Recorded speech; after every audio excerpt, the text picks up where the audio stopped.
बोलो सच्चिदानंद भगवान की जय, सनातन धर्म की जय।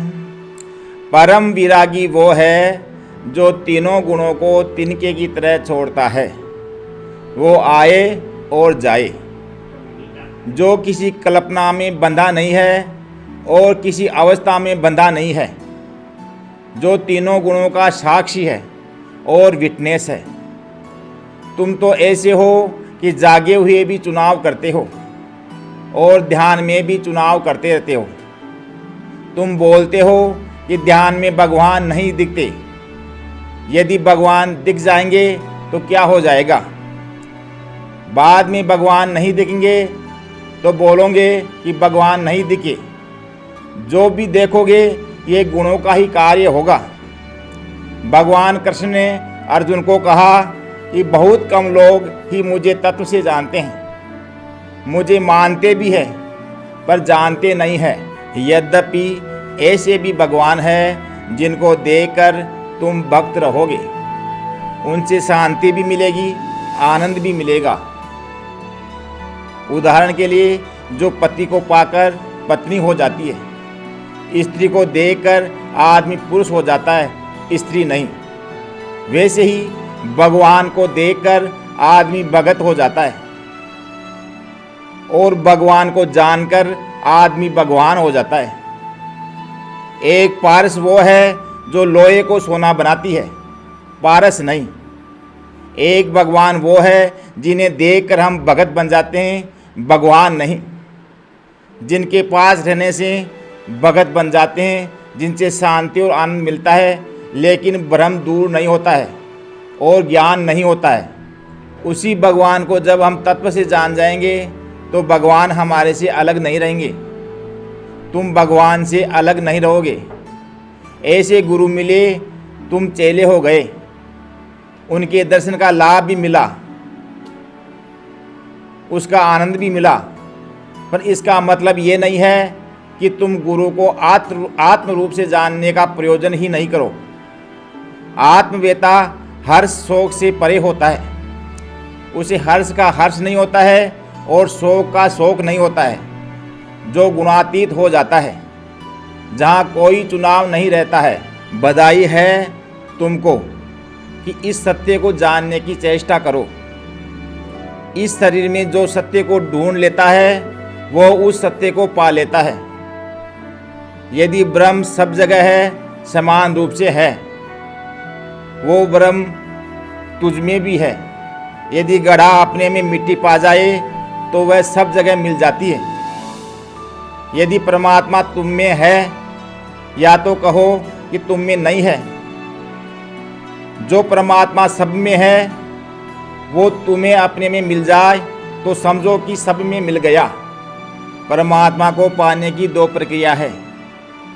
पहले सब में भगवान को देखो, बाद में अपने में मिल जाएगा। दूसरी प्रक्रिया है, पहले अपने में भगवान को जान लो, बाद में सब में मिल जाएगा। यदि तुझ में भगवान है, तुमने पहचान लिया क्या? क्या आप देह को परमात्मा मानते हो? क्या आप आँख को परमात्मा मानते हो? क्या आप मन को परमात्मा मानते हो? क्या आप बुद्धि को परमात्मा मानते हो? क्या आप अहंकार को परमात्मा मानते हो? या परमात्मा है ही नहीं? या तुम कह दो कि वो मिल गया। तुझ में वो मिला तो तुझ में और उसमें क्या फर्क है? तुम चेतन हो, वो जड़ है क्या? तुम देखते हो, वो दिखता है क्या? अच्छा, वो जड़ नहीं है, वो चेतन है। वो चेतन है, तुम तो नहीं हो। अच्छा, वो भी चेतन है, तुम भी चेतन हो। तुम चेतन हो, तुम विवेकपूर्वक देखो कि तुम्हारे होने को कौन जानता है। तुम अपने होने को आप जानते हो, किसी से पूछो मत। जब इंद्रियां छोड़ दी, मन छोड़ दिया, विचार और कल्पनाएं चली गई, फिर देखो कि तुम हो कि नहीं। तुम्हारे अलावा जो जानने में आता है वो सब जड़ है। इंद्रियां भी जड़ है, मन भी जानने का साधन है, मन की चेतनता भी उदार की है। चंद्रमा प्रकाश करता है, पर चंद्रमा का प्रकाश उदार का है, वो सूर्य के प्रकाश से प्रकाशित होकर चमकता है। इसी प्रकार इंद्रिया व मन आपके द्वारा प्रकाशित है।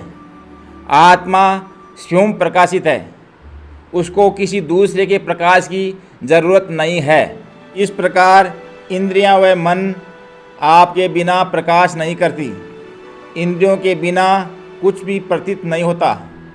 इन इंद्रियों से जो कुछ दिखता है वो इंद्रियों का विषय है। ध्यान में मन का विषय दिखता है, ध्यान में गुरु दिखता है, ध्यान में भगवान दिखता है। ध्यान करते करते लोक लोकांतर दिखाई देने लग जाएंगे। सब दिखेंगे लेकिन तुम नहीं दिखोगे, तुम देखोगे। ध्यान करते करते 1-2 सेकंड के लिए जो दिखता था वो चला गया, हो रहा था वो चला गया। जिस समय ये कुछ नहीं, उस समय तुम हो, इसका सबूत भी तुम हो, और यह है इसके लिए भी मैं ही सबूत हूँ, और अपने होने के लिए भी मैं ही प्रमाण हूँ। मुझे होने के लिए किसी दूसरे की प्रमाण की आवश्यकता नहीं है। जो सबके बिना भी है उसका नाम परब्रह्म परमात्मा है। ये चारों ओर जो ब्रह्म है वो ही मेरा आत्मा है। इसलिए आत्मा ही ब्रह्म है और ब्रह्म ही आत्मा है।